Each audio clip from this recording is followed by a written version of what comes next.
संथाल आदिवासियों में शिक्षा के अभाव का प्रभाव। संथाल और शिक्षा, शिक्षक, विद्यार्थी और शिक्षा का संथाल आदिवासी परिवार पर क्या असर है, आज की इस वीडियो में पूरी जानकारी आपको मिलेगी। तो जो तो जोहार इंजे मिथल सर यूट्यूब चैनल है सनम को सगुंदरम जैसी बैंक बिलोंग करते। चलो वीडियो को स्टार्ट कर दे। जो भी आपको इंजे चैनल ने नवा गया पे हैंड को सब्सक्राइब, बेल आइकन हॉर्न को दबाओ पे। संथाल और शिक्षा, ये दो ऐसे विषय है, एक ऐसे मुद्दे हैं जिस पे कई बार चर्चाएं होती हैं, लेकिन इस चर्चा का कोई लक्ष्य नहीं निकलता और ना ही कुछ इसका परिणाम निकलता है, जैसा का तैसा रह जाता है। तो आज मैं आपको संथाल आदिवासी की शिक्षा के अभाव का पूरी प्रभाव बताने वाला हूँ कि जो टोटल लिटरेसी है, भारत के जनसंख्या का जो हिस्सा है संथाल आदिवासियों का, उन संथाल आदिवासियों की टोटल जनसंख्या का 50% जो हिस्से है वो शिक्षित है। 50% लोग शिक्षित के गिनती में आते हैं। गवर्नमेंट ऑफ इंडिया के जनगणना के हिसाब से 50% लोग ऐसे हैं जो शिक्षित आते हैं, जिसमें लड़कों की संख्या 59% है, यानी 100 में से 59 लड़के हैं जो पढ़े लिखे हैं। लड़कियों की संख्या 34% है, यानी 100 में से 34 लड़कियां हैं जो पढ़ी लिखी है। यानी लड़कियों की पढ़ाई की जनसंख्या अगर कहा जाए, शिक्षा की बात की जाए तो बहुत कम है। आज भी संथाल लड़की, आदिवासी लड़की बहुत कम पढ़ रही है, मात्र 34% और लड़के 59%। लेकिन इतना ही नहीं, ये ड्रॉप आउट में आ जाते हैं। हाई स्कूल के बाद ड्रॉप आउट लेवल बहुत ज्यादा बढ़ जाता है, 86% ड्रॉप आउट है। यानी 10th के बाद से जो ड्रॉप आउट लेवल है बहुत ज्यादा है। यानी 100 लड़का स्कूल जाते हैं तो उसमें से 86 लड़के 10th के बाद पढ़ना ही छोड़ देते हैं। ये हालत है संथाल आदिवासी के शिक्षा का। 86% लोग ड्रॉप आउट है, बहुत बड़ा ड्रॉप आउट है। 10th के बाद लोग पढ़ना छोड़ देते हैं, 12th के बाद लोग पढ़ना छोड़ देते हैं। 86% ऐसे लोग हैं जो ड्रॉप आउट है। कल्टीवेशन की बात करें कि खेती बाड़ी का काम करने वाले लोग की जनसंख्या की बात करें तो 54% लोग हैं जो खेती बाड़ी पर निर्भर है, जो खेती का काम करते हैं, अपने खेत में अनाज उगाते हैं और यही काम करते हैं। एग्रीकल्चर लेबरर्स और अदर एलाइड एक्टिविटीज, यानी मजदूरी, दैनिक मजदूरी, डेली मजदूरी, खेत में मजदूरी या ईंटे भट्टे पे काम करना, ऐसे लोगों की जनसंख्या पूरी ट्राइबल संथाल समाज की जनसंख्या के 86% लोग हैं जो इस तरह का काम करते हैं। यानी 86% लोग हैं जो मजदूरी पर डिपेंडेंट है। 100 में से 86 लोग मजदूरी ही करते हैं। 10% लोग हैं जो प्रोफेशनली टीचर है, शिक्षक है। ट्राइबल संथाल समाज में 10% ऐसे लोग हैं जो शिक्षक है, प्रोफेशनली टीचर्स का काम करते हैं, जो गवर्नमेंट डिपार्टमेंट या अदर डिपार्टमेंट में शिक्षा दीक्षा का काम करते हैं, शिक्षक बने हुए। तो संथाल आदिवासी के जो शिक्षा का दृष्टिकोण को देखा जाए, गांव की शिक्षा की बात करता हूं अब मैं। गांव में शिक्षा का क्या प्रभाव है? मेरे एक भाई का कमेंट आया था कि सर गांव की शिक्षा को, एजुकेशन को कैसे ग्रो किया जाए, इस पे एक वीडियो बनाया जाए। तो मैं बोला कि पहले इस शिक्षा को ही देख लूं कि क्या है अभी शिक्षा का स्थिति, हमारे संथाल आदिवासी ट्राइबल्स की शिक्षा का क्या स्थिति है। बिलो द पॉवर्टी लाइन, यानी गरीबी रेखा के नीचे आने वाले लोगों की जनसंख्या है 54%। 54% लोग आदिवासी संथाल में गरीबी रेखा के नीचे आते हैं। एक जो गरीबी रेखा के मापदंड के हिसाब से गरीबी रेखा के नीचे आते हैं। भारत सरकार ने स्कूलों में शिक्षा की जो प्रारंभिक स्थिति अभी आज के डेट में देखे तो इतना ज्यादा बदलाव है, इतना ज्यादा सुधार है, लेकिन शिक्षा के लिए जो व्यवस्थाएं दी गई है उसमें जो सुधार की गई है वो बहुत बेहतर है, मगर शिक्षक में सुधार नहीं किया गया। ये सबसे मॉनिटरिंग सिस्टम नहीं है। स्कूल तो बच्चे जाते हैं, लेकिन स्कूल में कितना पढ़ाई होता है इसका मॉनिटरिंग अभी भी ये सिस्टम खराब है, ये सिस्टम में गड़बड़ी है। आज के डेट में बच्चों को स्कूल में सभी सुविधाएं दी जाती है, उनको यूनिफॉर्म दिया जा रहा है, उनको बुक्स दिए जा रहे हैं, उनको पैसा दिया जा रहा है, उनको चावल दिया जा रहा है, उनको खाने का व्यवस्था, उनको खिचड़ी मिल जा रही है, उनको दाल भात मिल जा रहा, उनको एक टाइम का पूरा सेवा स्कूल में मिल जा रहा। ये सारा कुछ के बाद भी इतने ज्यादा ड्रॉप आउट है, इतने लोग शिक्षित कम है और शिक्षा का प्रभाव गांव में अभाव बहुत ज्यादा है। क्यों?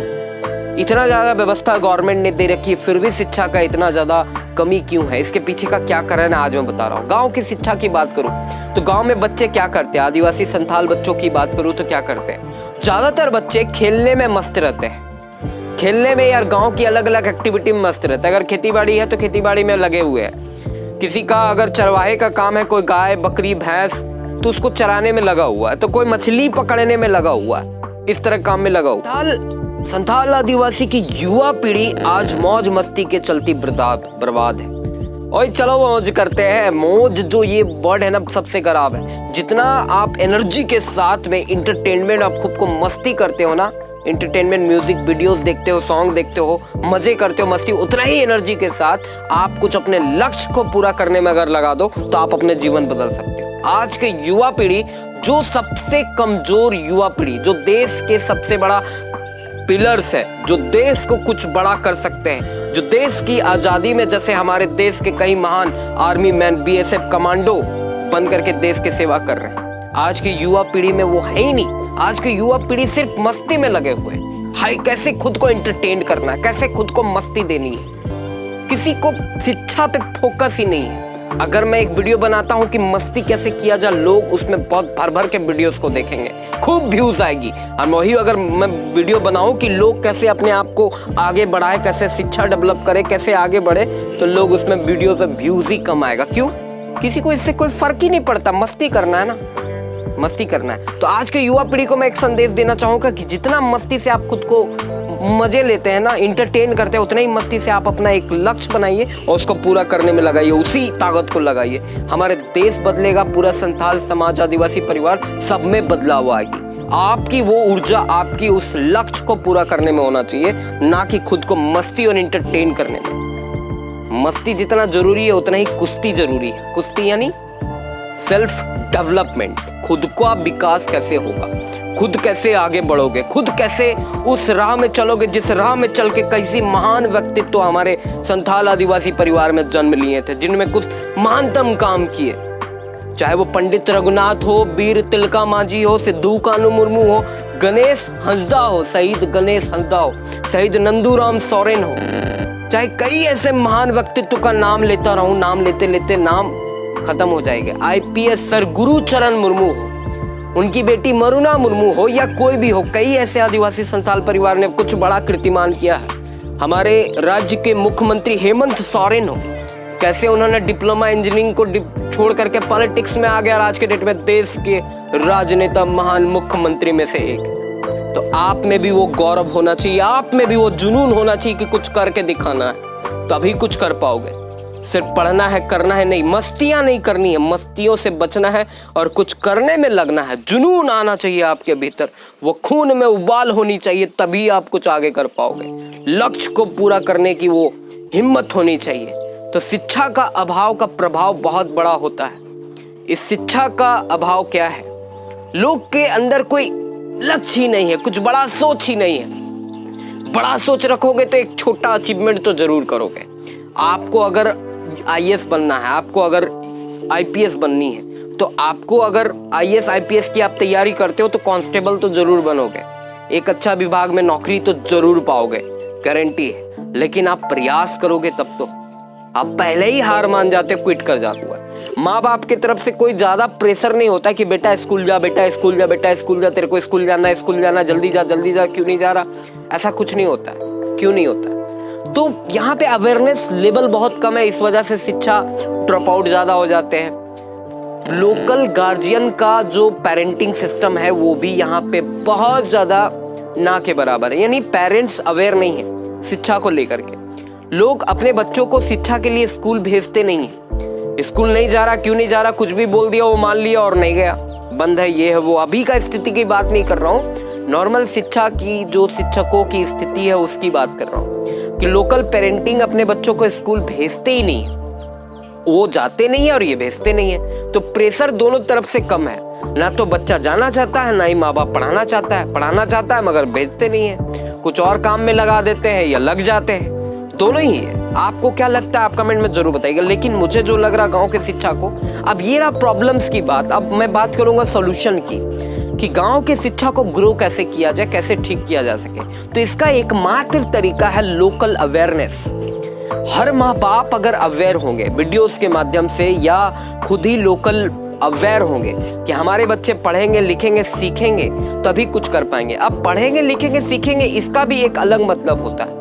सिर्फ आप मैट्रिक, ग्रेजुएशन या फिर आप स्नातक डिग्री हासिल कर लेते हैं, इसको पढ़ा लिखा नहीं कहते, ये फिर पढ़ा लिखा गवार बनता है।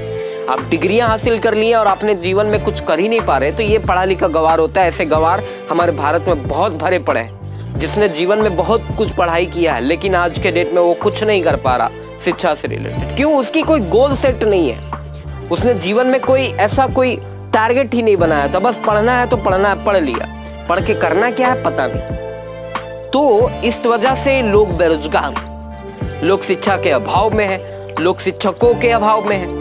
शिक्षक में भी बहुत सारी कमियां हैं। एक अच्छे शिक्षक क्या होता है? एक साधारण शिक्षक वो होता है जो आपको कुछ बताता है, एक अच्छा शिक्षक वो होता है जो आपको कुछ समझाता है, और एक महान शिक्षक वो होता है जो आपको करके दिखाता है, डेमोन्स्ट्रेशन देता है। तो 3 शिक्षक होते हैं। तो हमारे गांव में जो शिक्षक होते हैं वो साधारण होते हैं, जो आपको बताता है, समझाता नहीं, जो आपको करके तो कभी नहीं दिखाता है। तो यहाँ पे शिक्षकों को भी बहुत सारी फॉल्ट है। यहाँ पे जो हमारे शिक्षक है वो भी अपने स्कूल को अपना ड्यूटी निभाने के लिए जाते हैं, ना कि कुछ करने के लिए। आया पढ़ना है, पढ़ो, नहीं पढ़ना है तो लड़ो आपस में। स्कूल में यही होता है। गवर्नमेंट स्कूल में आप जाके देखिए, बच्चे आपस में खेल रहे, लड़ रहे, टीचर अलग व्यस्त है, वो चेयर में बैठे हुए मस्तियां कर रहे हैं। तो कुछ ऐसा हालत गाँव के स्कूलों का होता है जहाँ पे शिक्षा तो कम, मस्ती ज्यादा होता है स्कूल में। सरकार ने सारी सुविधाएं दे दी स्कूल में, बहुत अच्छा काम किया। जब हम लोगों ने पढ़ाई स्टार्ट किया, मुझे याद है मैं भी गवर्नमेंट स्कूल में पढ़ा हूँ 2 वर्ष तक, कोई सुविधा नहीं थी, ना तो पुस्तकें मिलती थी, ना तो कोई यूनिफॉर्म मिलता था, ना ही खिचड़ी का सुविधा था उस वक्त, ना ही कोई पैसा मिलता था, अनुदान मिलता था, ना ही कोई स्कॉलरशिप थी। आज के डेट में ये सारी सुविधाएं भारत के सरकारी स्कूलों में है। क्लास 1 से लेकर के कक्षा आपको ग्रेजुएट तक फ्री में पढ़ाया जाता है, फ्री में स्कॉलरशिप दिया जाता है, बहुत सुविधा है। लेकिन शिक्षक वैसे नहीं, मॉनिटरिंग सिस्टम नहीं है कि स्कूलों में शिक्षक क्या कर रहे हैं, इसका कोई रूपरेखा, कोई मापदंड नहीं, कोई मॉनिटरिंग सिस्टम नहीं, कोई देखने वाला नहीं है कि स्कूल में हो क्या रहा, कितने बच्चों को पढ़ाया जा रहा, कितने बच्चों को टाइम पास किया जा रहा, कितने बच्चे मस्ती कर रहे हैं। तो गांव को शिक्षित लाने का एकमात्र तरीका लोकल अवेयरनेस। आप खुद अवेयर होइए, आप खुद जागरूक होइए और अपने बच्चों को आप खुद शिक्षा दीजिए, समाज की मापदंडों को सिखाएं।